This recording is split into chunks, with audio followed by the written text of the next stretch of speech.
સ્વાધ્યાય 5.2 question number 3. તો પ્રશ્ન ત્રીજો આપણને એવું કીધું છે કે નીચેની સમાંતર શ્રેણીમાં ખાલી ખાનાના પદ છે. મતલબ કે અહીંયા આપણને આવા અલગ અલગ ખાલી ખાના આપેલા છે અને એના ઉપરથી આપણે અલગ અલગ પદ શોધવાના છે. માની લો મારે આપણે કયું પદ બોલીએ? ભાઈ હા, કયું પદ બોલીએ? પ્રથમ પદ બોલીએ. આને આપણે કેટલા પદ બોલશું? આને એટલે પ્રથમ પદ, બીજું પદ અને ત્રીજું પદ. અહીંયા આ પ્રથમ પદ, આ બીજું પદ, આ ત્રીજું પદ, આ ચોથું પદ. તો આ રીતના મને જો અહીંયા પ્રથમ પદ શું આવ્યું પહેલામાં? 2. બીજું પદ મારે ફાઇન્ડ આઉટ કરવાનું થાય. કેટલાનું? બીજું પદ કેટલું? બરાબર. તો એ ફાઇન્ડ આઉટ કરવાનું થશે. અને ત્યારબાદ મને અહીંયા એક ત્રીજું પદ આવ્યું. ત્રીજું પદ કેટલાનું આવ્યું? મને 26 આવ્યું. કેટલું આવ્યું?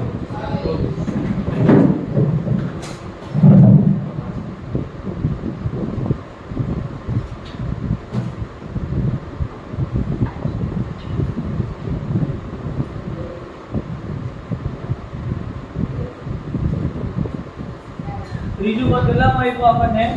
26. કેટલામાં આવ્યું? 26. તો આના ઉપરથી હવે મારે બીજું પદ ગોતવાનું છે. તો બીજું પદ, તો બીજા પદનું સૂત્ર શું થાય?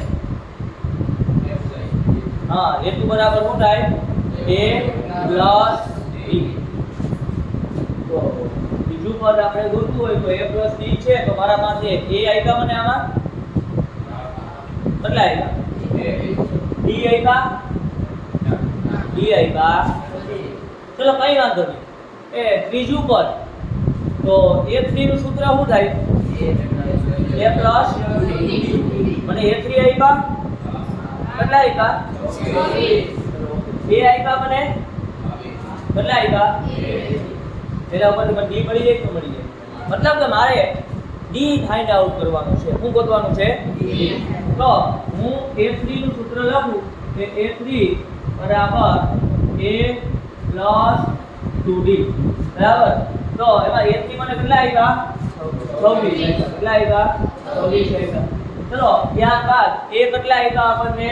2 ને 2d આપણે ફાઇન્ડ આઉટ કરવાના થાય.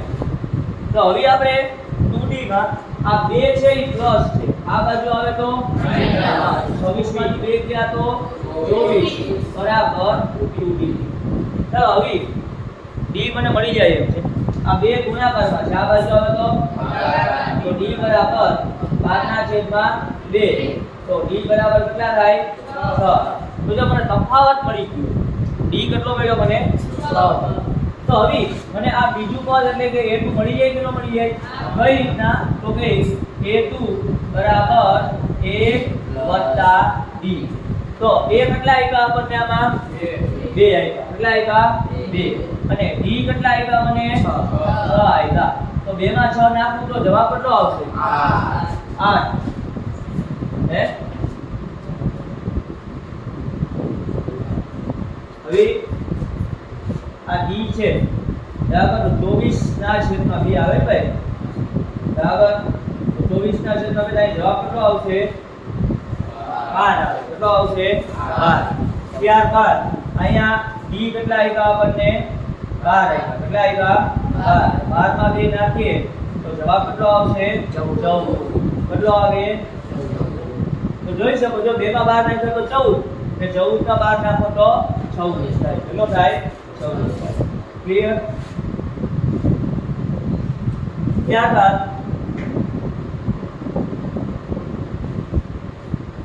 અહીંયા મને પ્રથમ પદ આપ્યું કેટલું આપ્યું? નથી આપ્યું ને. હાલો કયું પદ આપ્યું? બીજું પદ આપ્યું. કેટલું આપ્યું? 2. ને એક મને કયું પદ આપ્યું? ચોથું પદ. 2 કેટલા આપ્યા મને? 3 આપ્યા. કેટલા આપ્યા? 3. તો જો બીજું પદ મને 13 આપ્યું, ચોથું પદ મને 3 આપ્યું.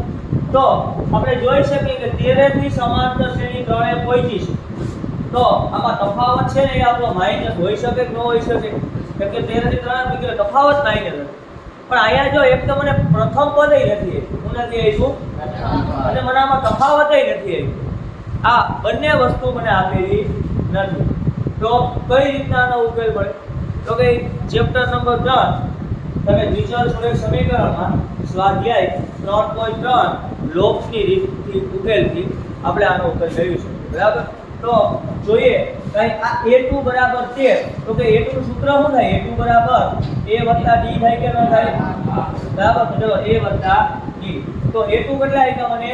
13 આપ્યા અને a + d મને ખબર નથી એટલે હું સમીકરણ નંબર પહેલું આપી દઉં. શું આપી દઉં? પહેલું. ચલો ત્યારબાદ મને આ a4 આપ્યા તો a4 સૂત્ર શું થાય? a4 બરાબર a + 3d કેટલા થાય? a + 3d.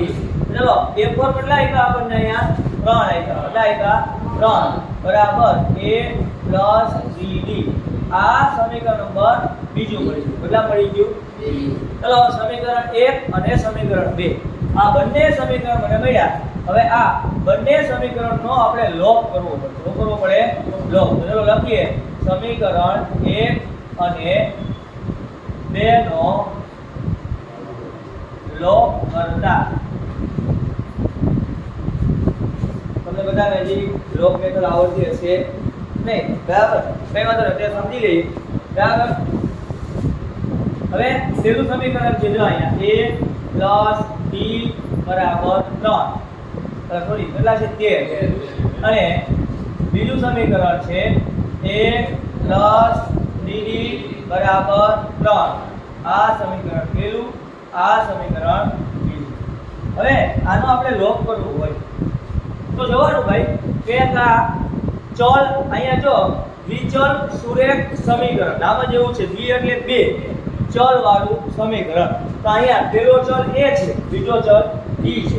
તો કોઈ પણ બે ચલમાંથી આપણે એક ચલ હરખો કરવાનો. શું કરવાનો? સમાન કરવાનો. તો જો અહીંયા a હરખા કરવાના કા d હરખા કરવાના. તો અહીંયા જો આપણને ઓલરેડી a કેવા આપ્યા છે? સમાન જ આપ્યા છે. જો સમાન ન આપ્યા હોય માની લ્યો કે અહીંયા અલગ છે. બરાબર?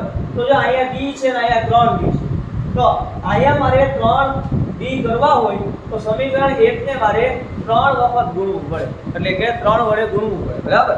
તો એ જવાબ આવે. પરંતુ અહીંયા તો આપણને બંને a કેવા આપ્યા છે? સમાન આપ્યા છે. તો આપણે કઈ નહીં કરવાનું, ખાલી ફક્ત ને ફક્ત આ વત્તા હોય તો માઈનસ કરવાના. ચલો આ a વત્તા છે તો કેવા થઈ જશે? આ વત્તા છે તો આ વત્તા છે તો ચલો આ વત્તા એટલે ઓછા a ઉડી ગયા. હાલો અહીંયા કઈ નહીં તો 1 હોય ને અહીંયા છે 3 તો 1 માંથી 3 ગયા તો જવાબ કેટલો આવશે? -2d. બરાબર? અને 13 માંથી 3 ગયા તો જવાબ કેટલો આવશે? 10. તો આપણે જોઈ શકીએ કે d બરાબર -10/2. તો d ની કિંમત મને કેટલી મળશે? 5 મળશે. કેટલી મળે? 5. તો મને d ની કિંમત મળી ગઈ. કોની કિંમત મળી ગઈ? મને આ ફક્ત ને ફક્ત તફાવત જ મળ્યો છે. શું મળ્યો છે? તફાવત. હવે a ની કિંમત ગોતવાની છે. કોની કિંમત ગોતવાની છે? a. તો કઈ રીતના મળે? તો કે સિમ્પલ વસ્તુ છે ભાઈ. માની લ્યો કે આ કોઈ પણ બે સમીકરણ છે. એમાં મને d ની કિંમત મળી ગઈ કે મળી ગઈ? બરાબર? માની લ્યો હું સમીકરણ 1 માં d ની કિંમત મૂકીશ તો મને આ a મળી જાય કે ન મળી જાય? તો ચલો અહીંયા લખીએ કે d ની કિંમત સમીકરણ 1 માં મૂકીએ તો ચલો સમીકરણ પહેલું છે a + d બરાબર કેટલા આવ્યા? સમીકરણ પહેલું a + d બરાબર 13. કેટલા આવ્યા? 13. ચાલો એમાં મને a ની કિંમત નથી મળી પણ કિંમત કોની મળી ગઈ? d ની. તો d ની જગ્યાએ કેટલા મેળ દો? 5. તો આવશે 13. હવે 5 વત્તામાં છે, આ બાજુ આવે તો -13 માંથી 5 ગયા તો a ની કિંમત કેટલી મળી ગઈ? મને 8 મળી ગઈ. ચલો પ્રથમ પદ કેટલું હશે ભાઈ? 8 હોય કે નહીં?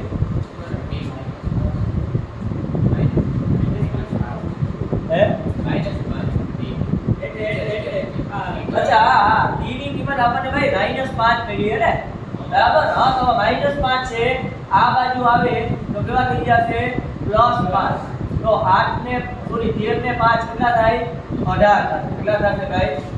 18.